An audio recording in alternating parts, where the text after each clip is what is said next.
Mrs. North, starring Barbara Britton and Richard Denning.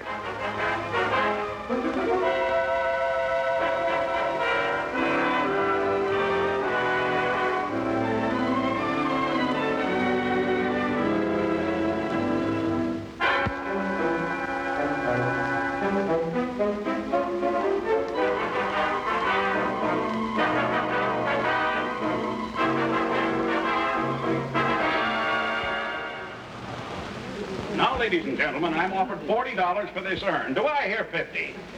Going at 40. Going, on. The lady in the gray hat. Take it away, boys. Lot 439. Oil painting after B.G. LeBron. Florentine frame. Now, what shall we say? $10? $10. $10. 11. 11. 12. 12. Any advance on 12? Oh, come, ladies and gentlemen. The frame alone is worth more than that. 13. 13, well, I should say so. 14. 14. Any advance on 14? Last call, 14. Going, gone. 14, Mendoza Galleries. Take it away, boys. Lot 400, carved Cassoni dowry chest, Italian, 17th century. Now there, ladies and gentlemen, one of the finest and the most beautiful items in this sale. Is it moth-proof? Moth-proof, rain-proof, worm-proof, and bullet-proof, madam. Thank you. You see, I want to store my blankets in it. And my winter eiderdown. Then perhaps you wouldn't mind opening the bidding, madam, starting at $100. Oh, my. I don't mind going down to 50. Very well, then. 50 it is. 60. 60? 70. 70? 80. 80? 90. 90? Are you bidding, madam, or are you waving at me? I bid 100. Well, we're right back where we should have started from. 110. 110? 120. 120? Any advance on 120? 120 for the last time? 130. It's yours, madam. Congratulations. That's the best buy of the afternoon. Wilkie, get the lady's name and a deposit. Take it away, boys. I'm exhausted. I feel as though I'd done a week's laundry. Your name, please? Mrs. Gerald North, 24 St. Anne's Place, New York. Lot 401, sterling silver candlestick, Georgian style. You'll step this way, please. I want to pay the whole amount, and I'd like it delivered tonight if possible, as we're going away for the weekend. I think that can be arranged. I beg your pardon. What number is he auctioning off now? 401. Oh, I want to bid on number 400. I got caught in a traffic jam. I'm sorry, madam. That's been sold. This lady bought it. How much did you pay for it? $130. I'll give you 150. Quiet, ladies, quiet. This isn't a bargain basement. Sorry, madam. Will you sit down, Mrs. North? Now, we'll start the bidding on these beautiful sterling silver candlesticks. Well, how about it? $25. No. $25. Look, I must have that chest. Madam, these are genuine Georgian. What will you take for it? $30. I would sell it for $1 million. It's exactly what I've been looking for. But I'll pay you anything within reason. 40 I'm bid. Listen, Miss, whoever you are, there aren't any words in the English language that could persuade me to change my mind. We'll make it 75. You'll regret this. 60. 75. My, what a persistent creature. She did seem a little upset. After all, it is a good chest, but only a reproduction. She must be very spoiled and very rich. Her clothes weren't very smart, were they? That may be just bad taste. Did you notice the emerald bracelet she was wearing? Looked like a four-leaf clover. Well, it didn't bring her very much luck this time. Who is it? It's me, like, What took you so long, Grace? lousy parade on Fifth Avenue. All right. The point is, did you get it? Now, don't fly off the handle, Legs. I did the best I could. You mean you didn't get it? Some dizzy dame bought it before I got there. I couldn't help it. I ought to hang one on you. Don't miss. Look, I can't help it if there's a parade. I couldn't get across the street. Why didn't you buy the dame off? Oh, I tried to. She stuck her heels in, said she wouldn't take $1 million for it. Now, listen to me, Grace. I got my heart set on that piece of furniture. Now, you go back and get it before they ship it out of that grind joint. I don't care who you have to pay off or how much. Do I make myself clear? I wouldn't wear that lousy brunette wig again to go out and buy a mink coat. Don't you tell me what you won't do. Put it on.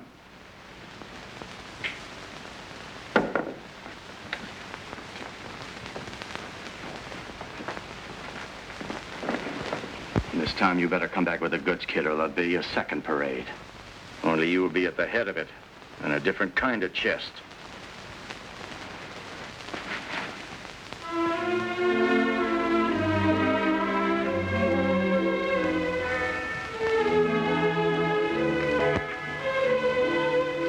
Jerry, how long do you propose to keep up this sulking? Permanent. You're acting like a silly little boy. Well, if I'm a silly little boy, you're an A1 infant in arms. First, you pay $130 more than we can afford for a chest we don't need. Then, when you have a chance of more than doubling your money, you turn it down. Oh, it's pathological. Oh, you men, always thinking of the profits. The beautiful things in life pass you by. Well, I think those 500 smackers you might have made are beautiful things. $130 in the publishing business the way it is today. Oh. Look at those carved cupids. Aren't they beautifully executed? No, but I'm in favor of it. I think that thing's a monstrosity. You could have got a perfectly nice modern cedar chest for $70 at any department store in New York. Yes, but that wouldn't be moth-proof, worm-proof, waterproof, and bulletproof. What? The auctioneer. He claimed it was all those things. Oh, I'll bet that's the delivery man with the key.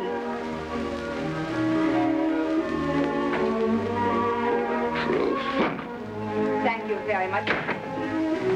See, I was right. I didn't have a chance to open it before the auction. I hope it isn't mildewy.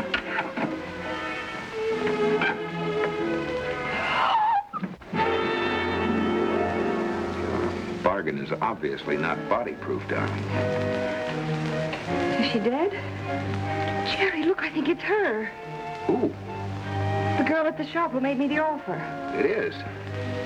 Yes, I recognize her bracelet. The four-leaf clover.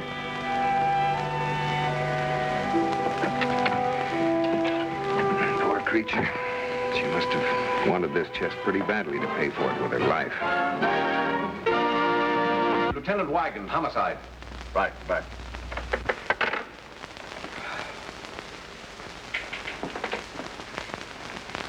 What'd she say, Bill?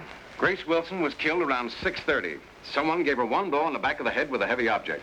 Probably one of those silver candlesticks sold at the auction. Come on, have your coffee, Bill. Well, whatever it was, she never knew what hit her. If it was 6:30, it was after the auction was over. Wonder why she disguised herself with that black wig. Well, that's obvious. She was afraid someone at the sale might recognize her. You see, she was a well-known showgirl. Yes, but what puzzles me is why would Leg Sherman's girlfriend take a sudden interest in old furniture? That sort of girl's only interested in antiques with bald heads and bankrolls. Money couldn't have been the motive, or she wouldn't still have been wearing that bracelet. Yeah, and that emerald bracelet was worth at least $5 grand. Now, Legs must have been playing the right horses lately to be able to give her that. Seems to me you've got a lot of questions to ask him, Bill. Correct, Pam. He's my first official port of call. Oh, Bill. Would you mind helping Jerry move that chest back before you leave? Okay. Oh, for Pete's sake, Pam, you can't keep this gruesome bit of lumber. Look, it's got a blood stain in the corner. Oh, dear, I'll have to scrub it out with ink eradicator. That's funny. There's a vitamin capsule in the corner. I didn't know they used vitamins to restore old furniture. You know, wait a minute. This isn't a pill. It's a plastic container. Now, what for? Well, here, look. Diamonds. 10 to 1 they're smuggled. Jerry, give me that cake knife.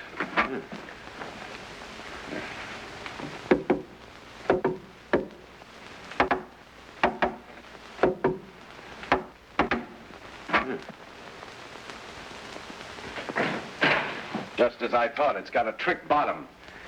Oh, so that's why Grace Wilson wanted the chest. Whoever murdered her dropped this on his way out. No wonder Legs can afford emeralds if he's gone into the diamond smuggling racket. Jerry, I've got an idea. I don't want to hear it. All right, what is it? Well, if we made an unofficial call to the antique shop, we might save Bill some time. Oh, honey, haven't you had enough excitement for one evening? Besides, it's none of our business. Well, it certainly is my business when a chest I pick up at a sale is delivered with a body I didn't buy. Jerry, the little girl has a legitimate complaint, but you better go with her. The place will be closed. Yeah, well, you don't know your wife. If you think a trivial thing like a locked door is going to keep her out. Yeah, she was born with a skeleton key in her mouth. And now listen, you two. Whatever happens, don't mention anything about the jewels. One person's already in the freezer because of them. So long.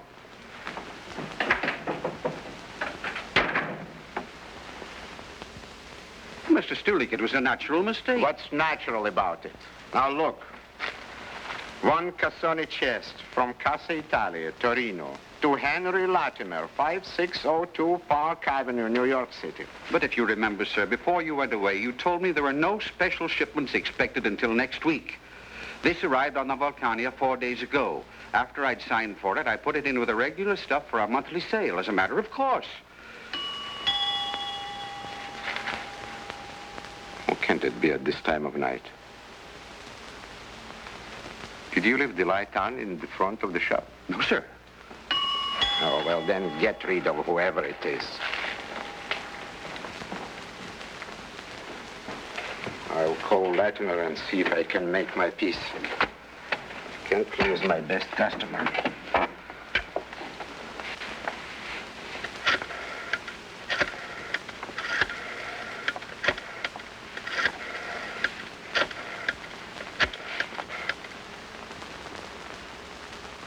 Good evening, Mr. Latimer.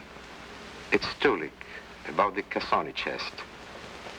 I would like to see you as soon as possible. Will you be in tonight? Very well. I'll be there. Mr. Stulik, it's the lady who bought the chest. And her husband. What a strange coincidence. Mr. Wilkie and I were just discussing your purchase. I'm Andres Stulik, owner of this shop. Will you please sit down? Chairs, please. Thank you. The fact is, Mrs. North, there was a mistake about that chest. It was imported for the private buyer. It shouldn't have been put on sale at all. I would be happy to buy it back. Including the body inside it? I beg your pardon? Did you say body? She did. A dead body? Yes, a girl. Oh, I confess myself stunned. This is the most astounding thing I ever heard. Do you know anything about this, Mr. Wilkie? No, absolutely not. Did you open the chest before you put it onto the sale, Mr. Wilkie? I'm afraid I didn't.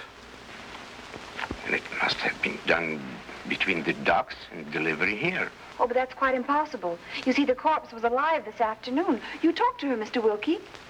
I did? We both did. It was the lady who wanted to buy it from me. She's a gangster's moll, Leg Sherman's girl. Do you mind if I have one of your cigarettes? Why, of course. My nerves are a little wobbly. I don't wonder.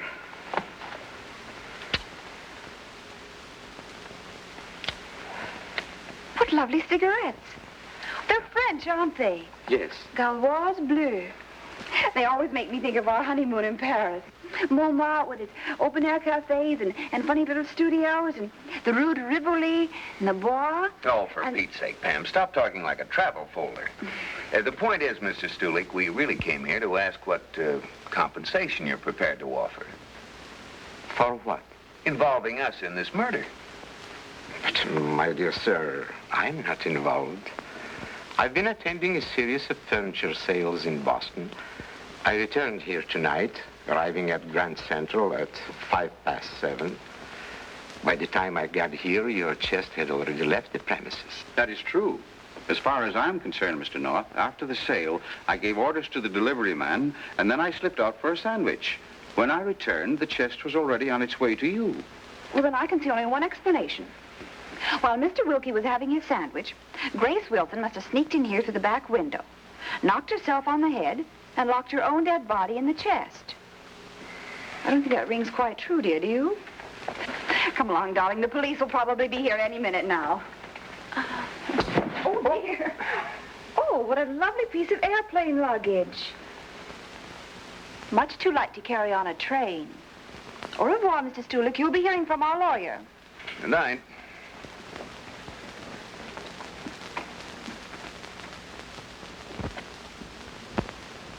Thank you very much. I'm sorry to have bothered you.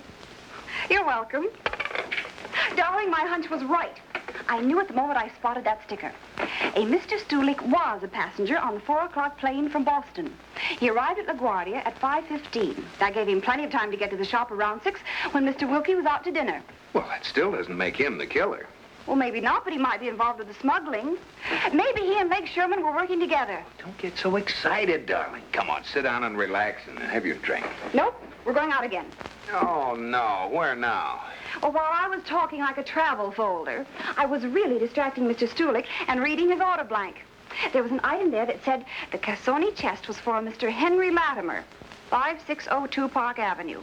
I think we should go slumming there. Well, I think we should do nothing more to bill telephones. Don't be supine, darling. Time and crime wait for no man. Yes, dear. You're breaking my heart. You'd rub out your own mother if there was 50 grand at stake, and the rocks in that chest were worth every bit of that. I don't know anything about any rocks. My line is horses. Yeah, but horses don't always run true to form. Oh, maybe you needed a little extra money to pay for Grace's jewels. Now, how's this, Legs? You knew there were diamonds in that chest. You sent Grace Wilson down to get them. And then somehow you found out that she planned to cross you up. So you followed her, grabbed the sparks, and then killed her. Well, you searched this place high and low. You haven't found any, have you? Where were you around 6:30? I was walking Grace's poodle in the park. Who can prove that? The poodle?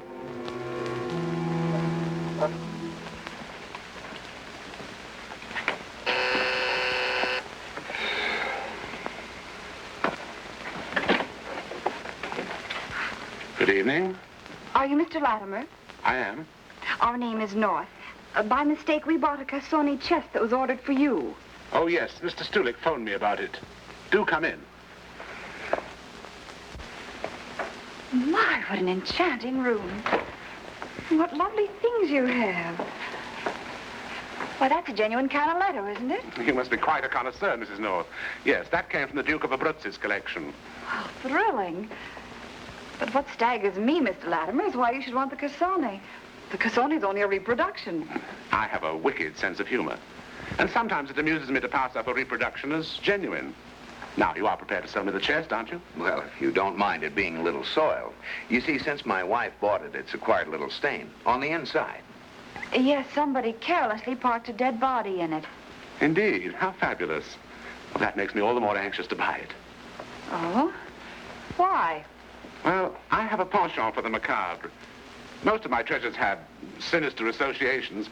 In fact, my friends call this room my Black Museum. This goblet, for instance, once belonged to the Borgias. The poison went into a hollow stem and was released through a secret spring. How creepy. The timepiece on the mantel is one of the most unique things in my collection. It formerly decorated the bedroom of that notorious murderess, the Marquise de Brinvilliers. I know, the poisoner.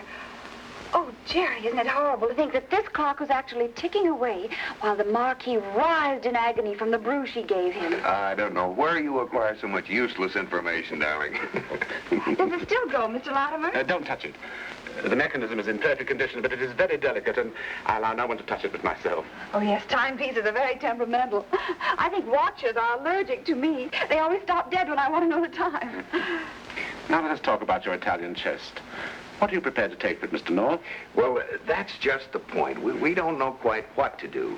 You see, after the police removed the body, Mrs. North, quite by accident, discovered that the chest, well, like your Borgia goblet, had a secret compartment. Indeed. Yes, we found a pill full of diamonds in it. Bam! I think the customs office will be very interested, Mr. Latimer, that a chest you ordered contained smuggled stones. You'll have to do something about it. That's just what we intend to do, Mrs. North. Sit down.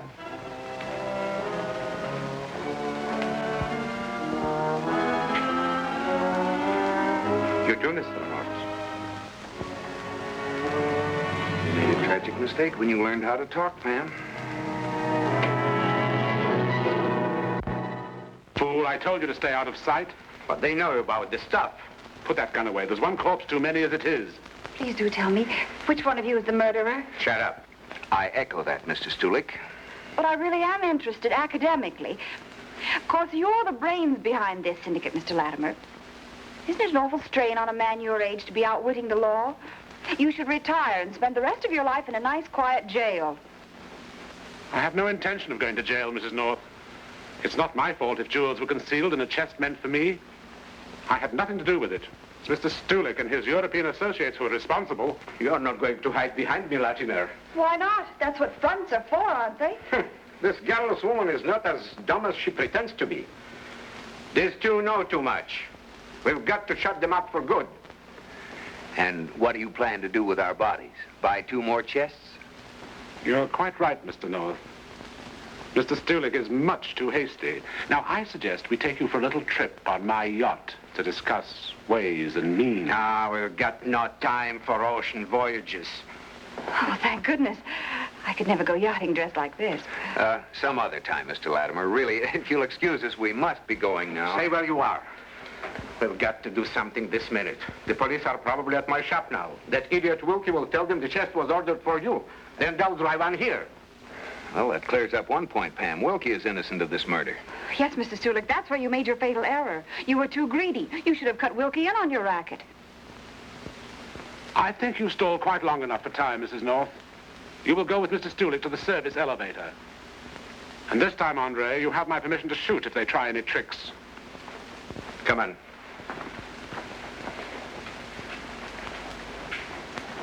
Give me that gun, Stulik. Put up your hands and get over there. The rest of you up with them, too. Listen, Latimer, you killed Grace. I had nothing to do with it, Legs. You caught her going after the stuff and you rubbed her out. Don't be a fool. I was nowhere near that shop. I was dining at the Connoisseurs Club, and I can prove it. I don't believe you.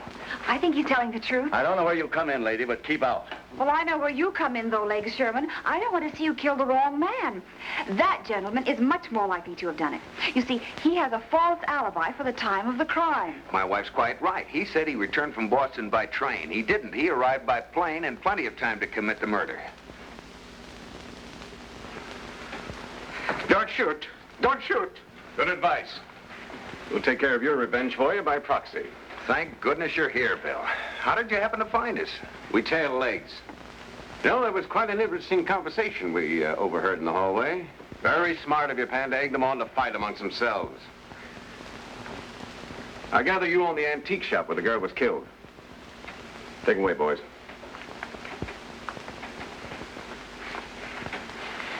My only regret that I didn't finish you off, too. Au revoir. You can go, Legs, but I'll want you for questioning. What about? Who tipped you off that there was a consignment in that chest? The Amsterdam bunch? You got a nerve. And apparently you're losing yours. You send your own girl to do your hijacking these days. You can't tie me in with that mob, and you know it. You've got nothing on me. Just a matter of time. And now all we need to cage this bird is to find the eggs in this basket. Can you help me, Jerry? Delighted. You can search till doomsday. You'll find nothing. Oh, yes, we will. I know exactly where they are. Mr. Latimer seemed terribly concerned about this clock. I'll bet this envelope is full of pills. Why, you little ferret, you. Now, how in blazes did you know that, Pam? Are you psychic? Mr. Latimer isn't as smart as he thinks he is. In the first place, he was scared to death I'd touched the clock. And then when he said it was in perfect working order, I noticed it had stopped a half hour before. That's right. The hands are still at 10:15. That would be just about the time Stulik got here ahead of us. All right, Latimer, that's the end of your importing business. Come along with me. You'll be formally charged. Oh, wait a minute, Bill. Mr. Latimer, you won't need to tell the time while you're doing time. So would you sell me the clock? It'll just match my chest. I'm afraid I don't deal with amateurs, Mrs. North. Well,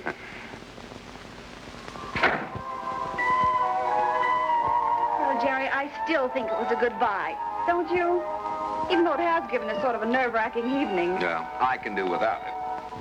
Come on, let's put it back in the place next to the wall. Okay.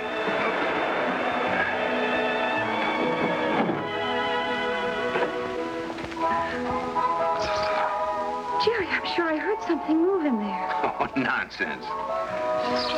But I did. It was sort of a scratching noise. Do you think it could be Grace Wilson's ghost? I think this evening has turned your mind. You open it. I can't bear to. Look. I told you this chest was a washout. It isn't even cat-proof.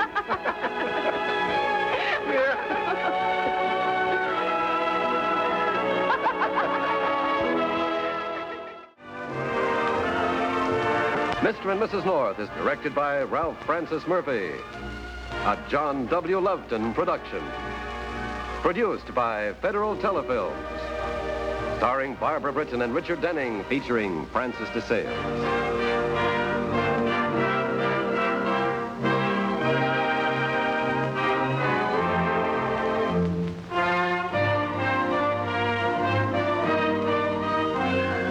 This has been a film presentation.